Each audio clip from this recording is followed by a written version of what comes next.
Hey everyone, welcome to the Social 333 podcast. I'm your host, Chris Bentley. Today, my guest, Toby Potter. Toby, Hey, buddy. welcome to the show. Thank you so much, man. Awesome. Tell the audience a little bit about yourself and a little bit of your journey. Sure. But before we do that, Chris, I'd love to say thank you. It's an honor to be here. I've kind of followed you through your podcast. What you're doing for the community is awesome. It's an honor to be here to kind of help expand that and grow and help you guys reach other people. So thank you so much for having me here on the show. Absolutely. Appreciate you coming on. You bet. So as you said, Toby Potter, Global Integrity Finance. So we are a direct hard money lender. Been in the real estate industry for about 30 years, Chris, and have gone through everything you can imagine, whether it be the real estate crash in 2008 that devastated a lot of people. Thought we'd jump right back in at around 2015 and then had the big COVID debacle in 2020. Bounced out of that and then jumped right into the high interest rates and the high inflation of real estate today. So our industry has had a tremendous amount of turbulence. And why we've taken these 30 years of experience and decided to start coaching and mentoring, helping people get into real estate investing, because even though it's in these disruptive times, there's so much value, so much support. And as an asset to invest into, it's the only thing that's going to stabilize and continue to appreciate. Oh, yeah, I agree. I survived barely that 2008 crash, 2009. I had to get a job. I talked about it on a couple different podcasts, but I had to get a job at the government. I was a contractor for DEA, and it was definitely an interesting time. I think a lot of people just don't remember that time, or they were too young to remember. Yep. But banks weren't lending. No. Nobody had jobs. I worked at... Man, really hate to say it, but I was working at a bar. I was broke, and I was working at a bar, and I would do loan applications during the day. Back then, it was before you had licenses and both. Right. I would do loan applications during the day, and then go work at night, and I was bussing tables, and I was making $40. Yeah. And I would fill up ketchup bottles at the end of the night, and I'd make an extra $5 because the waitresses wouldn't want to do it. So they were tipping you to do that? And they would give me an extra $5. And then back then I was like, oh man, this is great. I made $45 today. But yet months ago I was making $50,000. So easily. It was definitely hard on not only my ego, but the fact that my finances. I had to move back home. It was just a bad time. And those people that don't remember it, it's not anywhere near where it is right now, where people are still lending money, people are still buying homes, not at the same rate, but it's just totally different times. It was probably one of the biggest impacts our nation ever saw in the real estate factor, because it controlled so much other of the infrastructure of economic society. Right. And so when you had all these real estate foreclosures, you had this huge supply of real estate that was overvaluated, over leveraged. And this is where hard money lending really had its first conception, was around 2010, because like you said, banks weren't lending anymore. Right. They'd all pulled back, even though if you watch the movie The Big Short, they really brought in the big 10 banks and said, hey, the government's going to inject billions of dollars. We need you to deploy that to keep the society stimulated. And they're like, hell no, we're going to take the money, but we're going to hold on to it. And if you watch it, that's what really happened. Yeah. We had over 252 of our banks that we worked with go bankrupt during that time. And so, but then hard money lending came out, and it's been a phenomenal opportunity for real estate investors. But what we see, Chris, is that real estate is always that demand, and there's a huge demand for it. We've got a big shortage today. And so if you want to get into real estate investing, there's not a better time for that. I agree, and there's a lot of deals to be had, especially with sellers that need to move. Yes. I deal with a lot of that where, hey, look, just give me the face value of the home, the tax rate, let's just roll. You need out. I need the money to go move into different investments. Another point of that 2009 and 2008 crash was there was whole blocks for sale. Yes. It was all boarded up. Yes. I'd go out to Baltimore to sell life insurance because it was one of my other gigs. I mean, I was just trying to sell something to make some money, right? Yeah. And I went out there, and literally it would be kids playing in the street, Yes. in the trash, and it would be boarded up, the whole block. Yep. Just boarded up. And it was pretty wild. I had a guy in the office that was an investor, and he would fly out to I don't know, Ohio or on one of these different states that just had a lot of like just blocks for sale, and he would just buy the whole block. Yep. Detroit was that way, still is. Yeah. Detroit was that way. One of the fastest things when the auto dealership closed out of Detroit and all those unemployment took off, and then you had that debacle, you could buy 2 or 3 city blocks at one time. But then, there's nothing you could do with it because the crime rate was so high. Right. So who's going to move in there, even though you buy them for 2 cents on the dollar? It just wasn't a good valuation. And the same thing with Baltimore. Yep. Talk a little bit about your Unshakable and the stuff that you went through. Yep. A little bit about that. Yep. So that is our new platform, The Unshakable Self. It's a program. It's a book that I wrote. It's on Amazon. And it really, because of the turbulent times that we're in real estate, and to be able to coach somebody and to really get them to understand what the task is at hand to buy into real estate, to fix it, to flip it, to retail it, you really got to back that bus up and have a solid core foundation, spiritually, mentally, physically. And so when I go back and look at all the things that I went through, whether it be the 2008, whether it be COVID, whether it be the high inflations of interest today, all this turbulence, we got hacked. $500,000 was taken out of our accounts overnight one time. Wow. And there's so many things that most people just throw in the towel and say, I'm done. It's just not for me. But we've always overcame it. We've always adjusted to it. And I believe that the reason why we persevere and why everybody that you've talked to on your podcast persevered and have success like yourself was because they were strong mentally, spiritually, and physically. They didn't let the stress of that beat them down. They didn't crawl in the corner and suck their thumb. They were able to overcome that. First, mentally, knowing that they had confidence and belief in themselves. Secondly, spiritually, they knew that there was a bigger, higher authority that controlled everything in their life, that they were destined for some greatness. And then physically, to be able to physically overcome and adapt and do that. And we all know, you work out, I work out. If you physically work out, you always feel better. Just the endorphins and that energy just gets going. But when you're spiritually and mentally and physically all in tuned, then you're ready to take on the world. So The Unshakable Self is a book and a course that we've created to help really start the foundation of a coaching training for somebody wanting to get into real estate. And the unique thing, Chris, that everybody you've talked to, everybody I've talked to, nobody said, hey, I just want to get into real estate. I'm just, I'm getting out of high school. The first thing I want to do is I'm going to become a real estate investor, unless they had somebody in their past that showed them that success. Most people today in the last 10, 15 years that have gotten into real estate investing simply because they were sick of their financial situation. They were tired of waiting tables at the bar, bussing tables. You didn't get to wait. You were bussing tables. They got tired of that. They got tired of filling up ketchup bottles. They wanted a better financial future, and their 401k, their retirement plan at their JOB wasn't cutting it. And so they said, you know what, this real estate deal may be the way. And 2015, 16, 17, 18, was remarkable times. Don't get me wrong. Mm-hmm. Rates were low. Valuations were good. HGTV made us wealthy because every fix and flip show was on TV. And it sold. Yeah. And so, I could go in there. I could buy it. I can flip it. I can sell it. I was making money. Oh, my gosh, this is multiple great. Offers, yeah. Multiple offers, standing room only. So let me get into this deal. And it made us wealthy as lenders. But today's times aren't those same things. Mm-hmm. Higher interest rates, oversaturated of investors. So we built this coaching program to take people from beginning to end.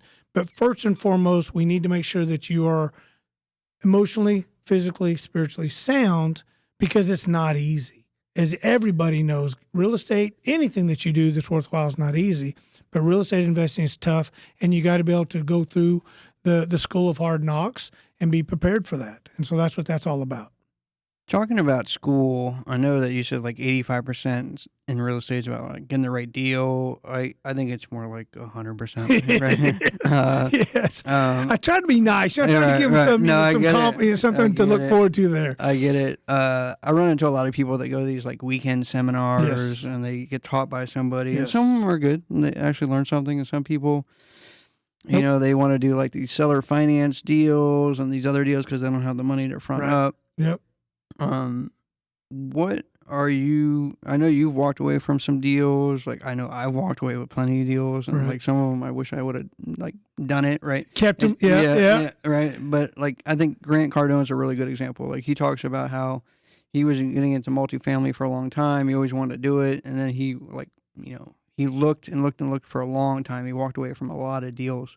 Tell me about like kind of the mindset that you have and like deals, and like some of the ones that like maybe you wish you would have pulled the trigger on, or some that you are glad you didn't pull the trigger on. Because I know I'm pretty glad I didn't pull some triggers on some stuff, because I was an investor, I had tenants and all kinds. I know like everything except I didn't do multifamily. It's something that maybe I'll explore in the future. But talk a little bit about that. So you're right. 85, and we talk about this in our coaching classes, 85% of the time of an investor is looking for the right deal. And here's what we need to clarify, Chris, is that there's so many deals out there. You go to realtor.com, you go to Zillow, you see listings in every neighborhood at any measurable amount. But that doesn't mean they're good deals. That doesn't mean they're the right deal. And so we teach how to look at a deal, how to evaluate it, because you will walk away from more deals than you do. We, in the last 10 years, have underwritten, as a lender, over 6,000 deals. Wow. We've only funded a little over 3,782 deals, meaning we've said a lot of no's to a lot of people. But those deals have to make sense. And for a real estate investor, and this is something else we teach, and I'm sure you went through it, Grant Cardone talks about it, Brad Sumrock talks about it, everybody talks about it. But when you first get into real estate investing, the hardest thing you're going to have to overcome is finding the right deal and all the deals that you walk away from. But walking away is more times better than to take a bad deal and lose it. Because for a real estate investor, the first deal they do, we tell them, if you can break even on that deal, you're money ahead. You're money ahead. I would say probably out of the 7,000 clients that we have, almost every one of them lost money on the first deal. Almost every one of them. And they'll tell you, I lost money. But what they did gain was life experience and education.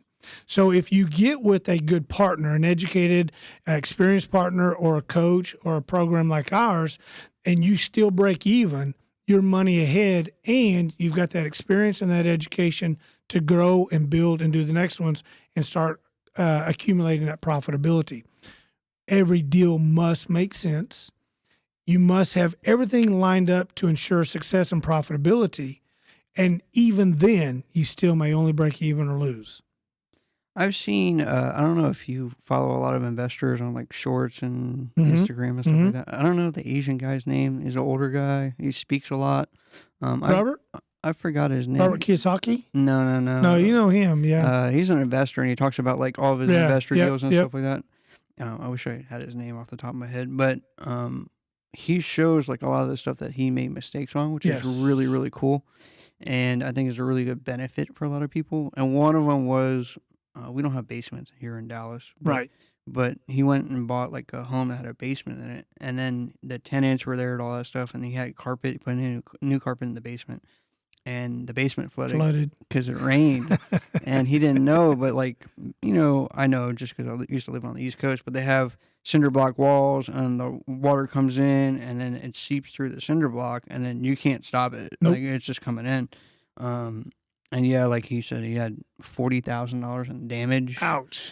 And he's got tenants and like all that stuff, so he has to deal with the tenants and all that good stuff. So that was something, and he was like, I lost my rear end on this one. And he ended up, but he talks a lot about like different things, which I think it could help a lot of people looking to invest. And I think some of the stuff out there is just like not his stuff, but a lot of other stuff. It's just bad stuff. A lot of hype, Chris. And that's what you mentioned about going to those 2-day events, going to these coaching seminars and all this stuff.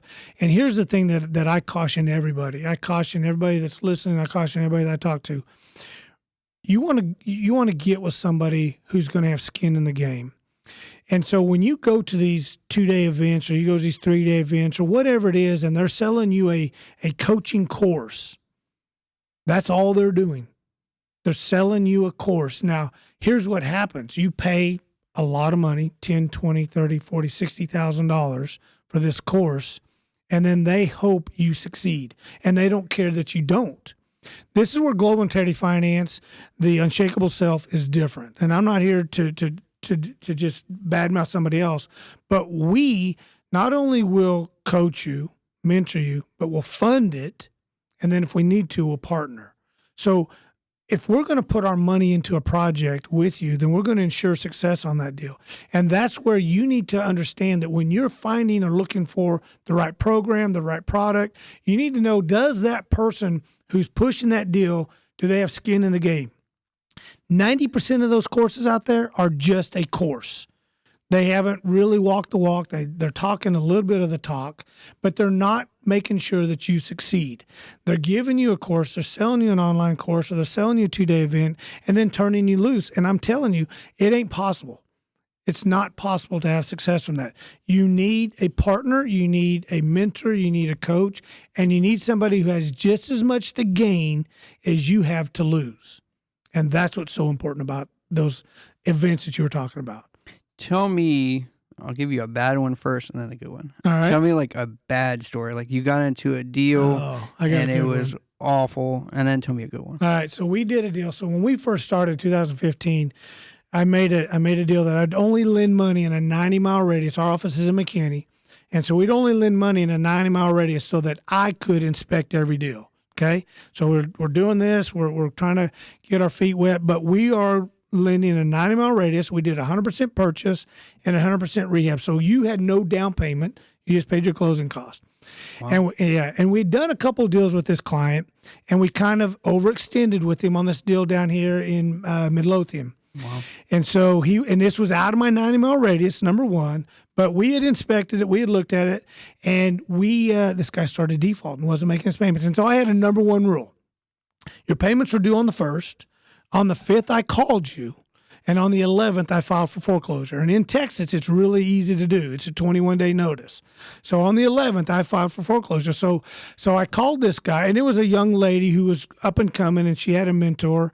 And we'd done a couple deals. There were small deals, and they did really good. Well, then she did this one deal, and she got this other partner involved.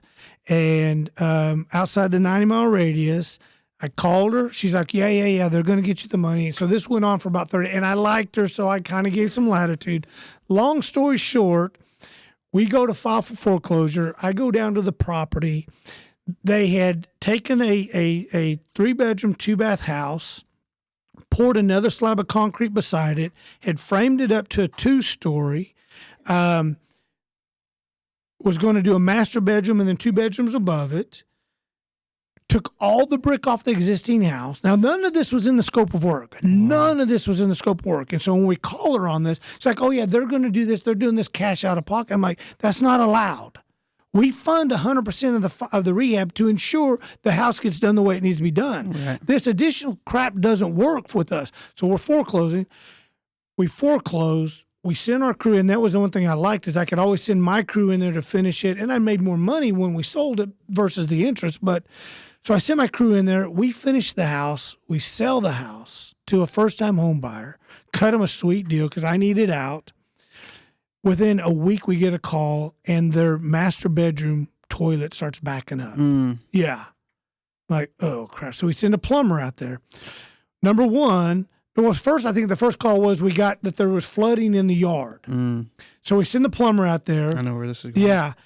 They forgot to tie the septic line into the aerobic system, number one. Okay, we get that all tied in. Number two, we get a call. We now have the sewer backing up into the shower. We go to find out what's going on. They forgot to tie in the old house to the new plumbing.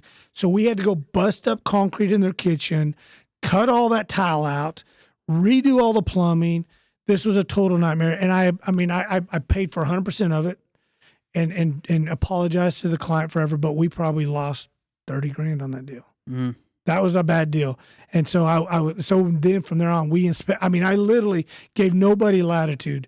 My eyes are on every house every time an inspection is requested. So that was a bad one that we lost our shirts on. And it was one of those, you get comfortable with people and you just assume they're still being transparent and honest with you. In today's society, you inspect what you expect 100%. Also, that investor was probably looking at it like, okay, I did a couple deals. I made some money. Right. Let me go for the home run. That's right. And here's what we see almost every time, Chris, especially back then, was they expanded too fast. They did a $20,000 rehab. They did a $30,000 rehab. They did a $35,000, and they're making $20,000, $30,000, $40,000 on each flip, and they're just churning and burning. Now we're going to go do a $200,000 rehab or a ground up. Or multifamily. And they lose their shirts. So that's one that I will always use as a testimonial and a training course with. A good one. I'll tell you a good one. Good one we just did. So we had a deal come across our desk. It was a 109-unit senior living facility that had gone bankrupt up in Evansville, Indiana. Wow. Yeah, 109 unit. The guy had no clue what he's doing, building and running a senior living facility. COVID happens, of course, bankrupt him.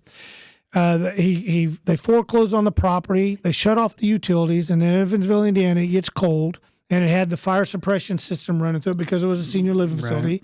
They forgot to shut the water off. Freeze the pipes, bust it. Nobody finds out for days. So you got a 3-inch line just flooding this 4-story with a basement building. Anyway, they finally get it shut. Anyway, it comes across our desk early last year as hey, the city wants something done with this property. So we looked at it online only, and I bought that building. It's a 66,000 square foot, 4-story with a basement building. I bought it for $750,000. Went to the city and said, hey, I'm buying, and this is downtown Evansville. Said, I want to buy this building. I want to convert it to apartments. And I kind of give my resume, but I need some money. I need some help from the city. So I know you guys do a lot of inner district, inner city right, grants and all that stuff. And they said, well, we don't have any money. We're out. Long story short, went to the mayor and said, hey, I need help. We're going to do this deal. This is what I'm going to do. I'm going to put about $4 million into it, but I need some money from you to do this. Calls me about 30 days later, says, hey, I've got $2.5 million I'll give you on a grant, but you better make this thing happen. We jumped in, got it done, converted that thing into 60-unit apartment complex, and it is now rocking and rolling, worth about $10 million. Wow. That's nice. So these are the kind of deals that we work with, we do, and we teach and train on. What do you think the biggest thing holding people back from getting into investing? Yeah, taking the first step. Fear. Just like you said, you've done multiple flips, but you haven't got into multifamily. Right. Everybody's scared because they don't know what they don't know. And that fear of failure is so profound. I've got $200,000, and if I put into this deal, I might make $1 million, but if I lose it all, I'm back to zero. Mm-hmm. And this is where, fear is valid. Fear is real. And we tell everybody, number one, and the other thing that everybody tells us, I'm going to wait for rates to come down. I'm going to wait for valuations to come down. It's never going to happen. Now is the best time to get in real estate. And if you go back, you just run that clock back and you tell me, was there any better time? No. Every time is the right time to get into real estate. Whether it's single family, multifamily, mixed use, it doesn't matter. But the fear of, I'm going to wait because I don't know what I don't know. So we tell everybody, find you a mentor, find you a coach, find you a partner to remove that fear of failure, help you walk through this, get some success under your belt, and then you can walk that path all alone. I agree. Well, fear holds a lot of people back. I think the issue is a lot of the bad stories. There's a billion of them out there. I mean, I have some friends that decided that they're going to flip, and then they end up with plumbing issues and lost their shirt. I can go back to, if you go back to your friends, was this their first deal? Right. Inexperience. So I tell everybody you have to have 3 things to be successful in real estate investing. And this is the absolute solid guarantee. If you have these 3 things, you will always have success. Number 1, the right property. Okay. Number 2, capital. And number 3, knowledge. Now you can have 1, the right property, no capital, no knowledge, find a partner, make that deal work. You can have capital, no property, no knowledge, find a partner, make that deal work. So, but those 3 things guarantee and ensure success in real estate investing: the right property, capital, knowledge. With that, there's not anybody that's ever failed. Toby, if somebody wanted to come out and go to one of your seminars or get taught or learn anything about you, where would they go to go find you? So the way they can find us is through Instagram, through TikTok and all that, at Toby Potter Official. That is our handle there. You can go to globalintegrityfinance.com or you can email us info@globalintegrityfinance.com. Awesome. Toby, thank you for being on the show. I Chris, appreciate it. it's an honor and a pleasure, buddy. I love what you're doing, and I love to be here, and we want to help you grow the community. Awesome. Appreciate it. Thank you. Thank you.